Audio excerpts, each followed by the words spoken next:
ब्रह्मचर्य इस सनातन धर्म का लक्षण। सत्य, दया, तपस्या, शौच, तितिक्षा, उचित अनुचित का विचार, मन का संयम, इंद्रियों का संयम, और 9वां अहिंसा, और 10वां ब्रह्मचर्य। ये ब्रह्मचर्य सबके लिए है। बहुत घातक है भोगों का आकर्षण। ब्रह्मचर्य के बिना पूरा का पूरा जीवन खोखला हो जाता है। मन से, वचन से और शरीर से, तीनों से ब्रह्मचर्य होता है। मन का ब्रह्मचर्य, विषयों का चिंतन ना करना।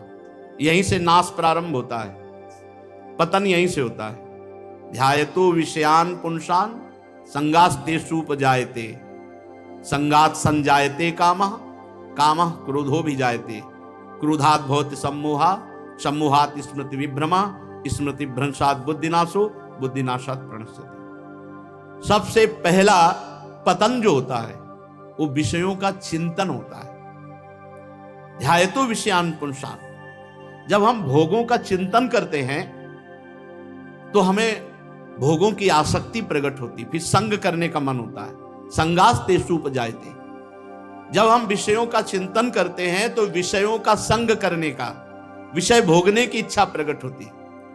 जहां विषय भोगने की इच्छा प्रकट हुई, काम राज्य हृदय में छा गया। संगात संजायते कामा, और कामना जब बढ़ी तो सब मूढ़ता छा जाती है, स्मृति नष्ट हो जाती है। हम कौन हैं, हमारा क्या कर्तव्य है, हम क्या कर रहे हैं। सच्ची मानिए बहुत निकृष्ट काम। वचन से हमें कभी भोगों की बातें नहीं करनी, और शरीर से हमें कभी भोग क्रिया नहीं करनी। अधर्मयुक्त क्रिया का त्याग, धर्मयुक्त क्रिया की स्वीकृति, एक गृहस्थ धर्म और संपूर्णतया विरक्त धर्म। जो ब्रह्मचर्य रहता है उसे शरीर बल, मनोबल, बुद्धि बल, वचन बल, ये सब जागृत हो जाते हैं। वचन बल जो बोला वही लागू हो गया, जबरदस्ती आपको मानना पड़ेगा। और मनोबल जो संकल्प किया अंदर, वही बाहर क्रिया प्रारंभ हो गई, वही दिखाई देने लगा। देह बल, रात दिन मेहनत करो फिर भी थकान नहीं। आप कुछ समय तक व्यवहार करके देखिए ब्रह्मचर्य का, फिर आपको खुद पता चलेगा कि कितना आनंद प्रदान करता है ब्रह्मचर्य। ब्रह्मचारी को विषय भोग जहर है ऐसा मानना चाहिए। जैसे कितनी भी सुंदर खीर हो और कोई हमारे कान में आकर विश्वसनीय कह दे कि इसमें जहर पड़ा है, तुम बिल्कुल नहीं खाएंगे। हमारे शास्त्र कह रहे हैं, महर्षि जन कह रहे हैं कि ये विषय भोग जहर है, महान विषय है, ये पूरे जीवन को नष्ट कर देता है। तो ये जब ज्ञान हो तो उसका फल है विरति। जब हमें ज्ञान हो गया तो उससे हमें वैराग्य होना चाहिए, पर नहीं, ये ज्ञान तो है कि भोगों में सुख नहीं है, भोग दुख रूप है, भोग जहर के समान है। कैसा ज्ञान है? वाचन, उपदेश देने के लिए। लेकिन जब भोग सामने आते हैं तब ये ज्ञान काम नहीं करता। यदि उपासक भोगों से भयभीत हो जाए तो बच जाए, बहादुरी नहीं, भागना पड़ेगा इसमें। एक बार पूज्यपाद श्री उड़िया बाबा जी ने स्वप्न देखा। स्वप्न में भी कितने सावधान हैं। भिक्षाम देहि, एक घर में आवाज लगाई, नारायण नारायण। तो एक माई निकली, सुंदर अप्सरा, हीरे जवाहरात से, रत्नों से भरी हुई थाल। आवाज एक घर में लगाई और सैकड़ों घरों से निकल आई, और सब एक से एक सुंदर, और चारों तरफ से घेर लिया, और मुस्कुराना, हाव भाव प्रकट करना। बाबा भागे, और बहुत जोर के भागे, और कई किलोमीटर तक भागते रहे।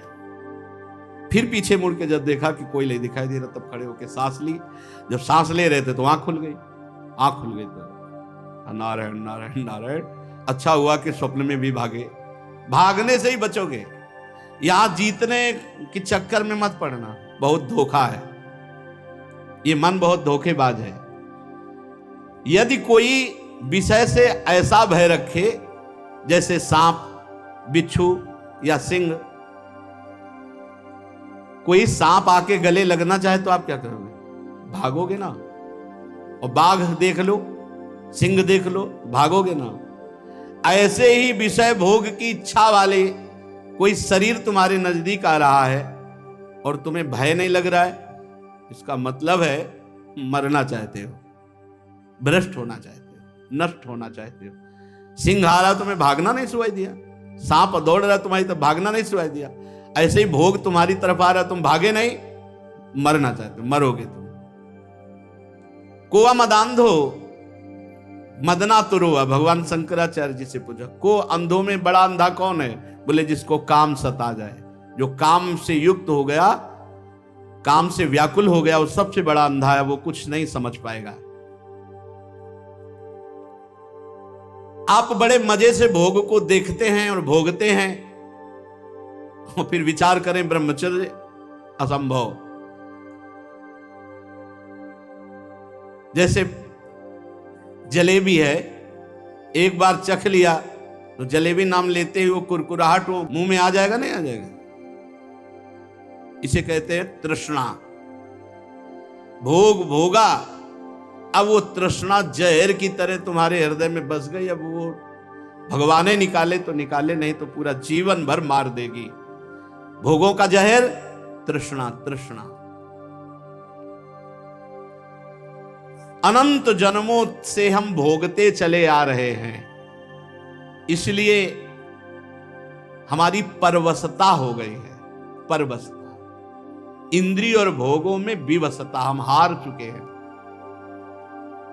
लेकिन मोक्ष का रास्ता जितेंद्रियता से जुड़ता है, परवशता से नहीं।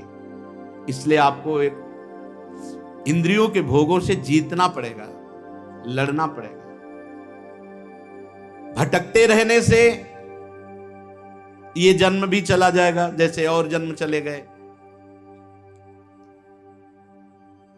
बहुत बार ये सब भोगा है, देवराज इंद्र भी बने होंगे कभी ना कभी, बहुत बार, बहुत बार सब। लेकिन भगवान के प्रेमी भक्त कभी नहीं बने जिंदगी में, पक्की बात।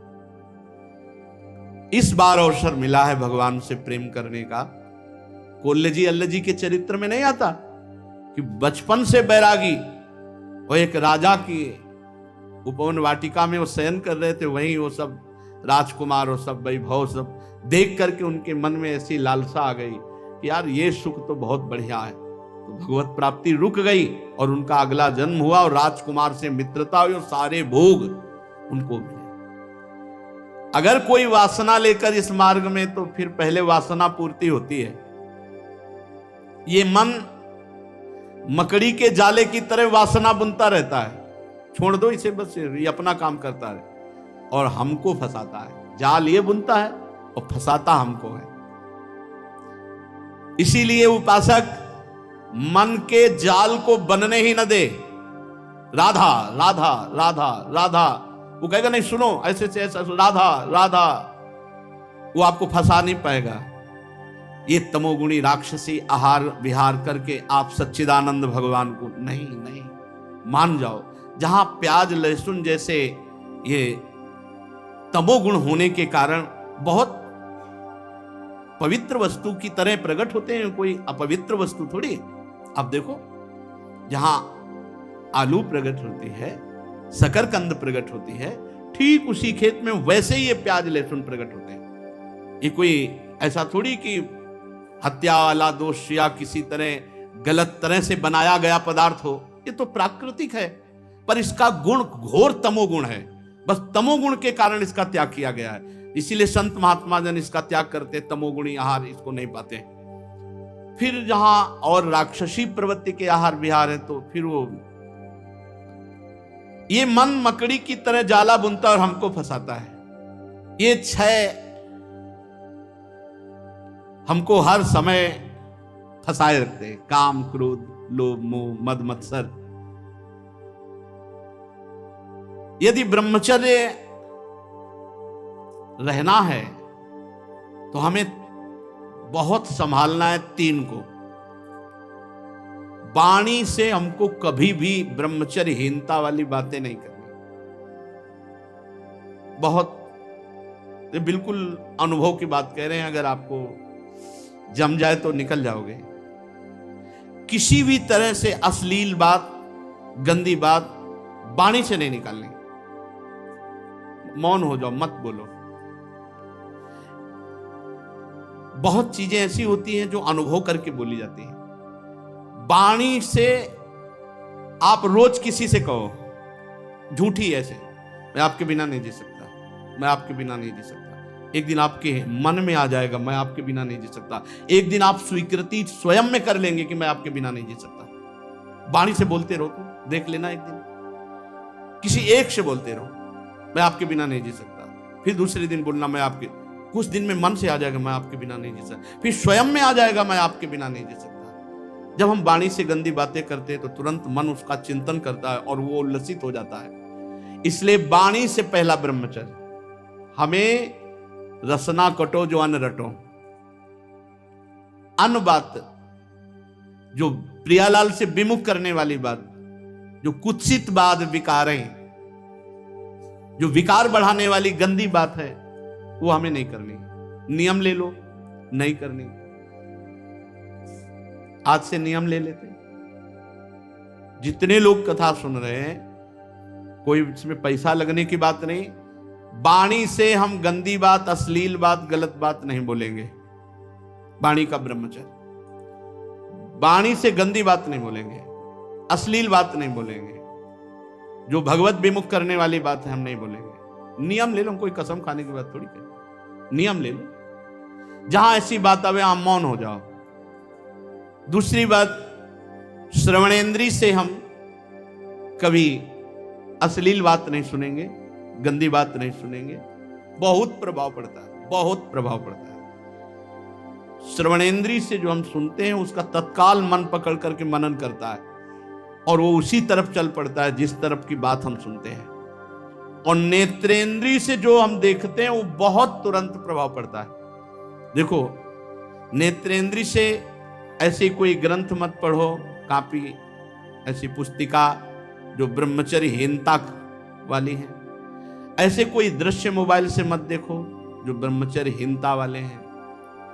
ऐसे कोई दृश्य बाहर मत देखो, पशु पक्षी आदि मैथुन करते हुए ऐसे कभी मत देखो। इसका बहुत बड़ा प्रभाव होता है। अगर इन तीन का संयम कर सको तो आपके ब्रह्मचर्य में बहुत लाभ मिलेगा। पहला वाणी से, दूसरा श्रवणेंद्री से, तीसरा नेत्रेंद्री से। और खास बात यह है कि जिससे हमारा ब्रह्मचर्य नष्ट होता है उससे सानिध्य न दे कभी। ऐसी कोई क्रिया, ऐसे कोई व्यक्ति का संयोग जो हमारे ब्रह्मचर्य का घात करे, बहुत बहुत सावधानी।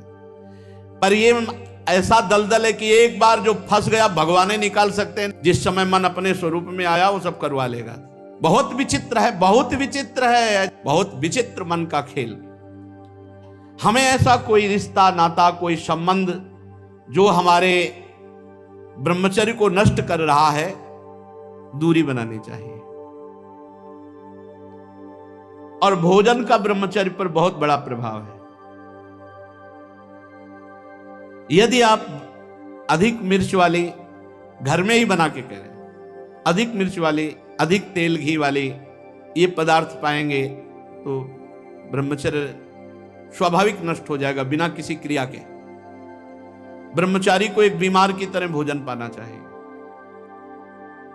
जैसे मूंग की दाल है, घिया की सब्जी, रोटी, बस, क्योंकि उसे पावर की जरूरत नहीं है, उसे अधिक पावर की जरूरत नहीं है। स्वयं में सामर्थ्य सुरक्षित है, इसलिए बाहरी पदार्थों से बादाम चबा रहे हैं, काजू चबा रहे हैं, हलवा खा रहे हैं और बहुत प्रकार के मीठा आदि। मीठा तो ब्रह्मचर्य में थोड़ा बस ले ले, इसके बाद अधिक मीठा भी वो जहर का काम करेगा, स्वाभाविक ब्रह्मचर्य को नष्ट कर देगा। जो भोजन कब्जियत बनाती है, अगर ऐसा भोजन पाया जाएगा तो ब्रह्मचर्य अपने आप स्वप्न दोष के रूप में नष्ट हो जाएगा। सात्विक भोजन पेट साफ, बहुत आवश्यक है। हल्का भोजन, कम मात्रा में, पेट उधर, तो बहुत सुंदर आपके भजन की वृत्ति बढ़ेगी। आपका ब्रह्मचर्य बहुत लंबे समय तक आबाद चलेगा। बाजार की वस्तु तो ब्रह्मचारी होकर बाजार की वस्तु तो मुझे समझ में नहीं आती। बाजार की वस्तु तो नहीं खानी चाहिए, बनी हुई, बाजार की वस्तुएं बनी हुई। एक ही चीज को आप गौर से पा करके किसी एक चीज को बाजार की, फिर देखो आपके अंदर स्फुरणा क्या होती है, पहले कैसे हो रही थी, फिर कैसे हो रही है। और आप पवित्र भोग लगा के श्री जी को पवा के पा के फिर देखो कैसी स्फुरणा हो रही है भजन की। भजन परम पवित्र वस्तु, ऐसे थोड़ी होता तुम जहां तहां अन्न खात सखी कहत आपकात, सकल देव से द्वंद जात रात सर्व सोवहीं। सेवक जी महाराज जहां तहां अन्न खाते, बाजार का भोजन हो, बोले ब्रह्मचारी जी हैं, नहीं हो पाएगा भाई, ब्रह्मचर्य नहीं हो पाएगा। हाँ, नाम लिख सकते हो, टाइटल तो बन सकता है, लेकिन सही माने में आपका ब्रह्मचर्य, जब तक आपका आहार शुद्ध, अगर अपने धर्म को सुरक्षित रखना चाहते हो तो बाजार का भोजन। और छोटे छोटे बच्चों में बहुत सी गलतियां ऐसी आ चुकी हैं जो उनके जीवन को नष्ट कर रही हैं। हमें ऐसे कई बच्चे मिले हैं, तो माता पिता को चाहिए कि छोटे बच्चों से भी मित्रता का व्यवहार करें, उनको इतना फ्री करें कि वो आपसे अपनी बात बता सकें और आप उनको सही दिशा दे सकें। नहीं, जैसे 13-14 वर्ष के बच्चे हैं और ये गंदी क्रिया कर रहे हैं, इनका जीवन बहुत बुरी तरह नष्ट हो जाएगा। ये गृहस्थी लायक नहीं रहेंगे। विरक्ति तो बहुत बड़ी बात रह गई, ये गृहस्थी लायक नहीं रहेंगे, संतान उत्पन्न करने लायक नहीं रहेंगे। इसलिए माता पिता को चाहिए कि अपने बच्चों से फ्रेंड की तरह, दोस्त की तरह बात करें, उनको इतना उत्साह दें कि उनके अंदर जो गलती है वो पकड़ लें और प्यार से समझा दें।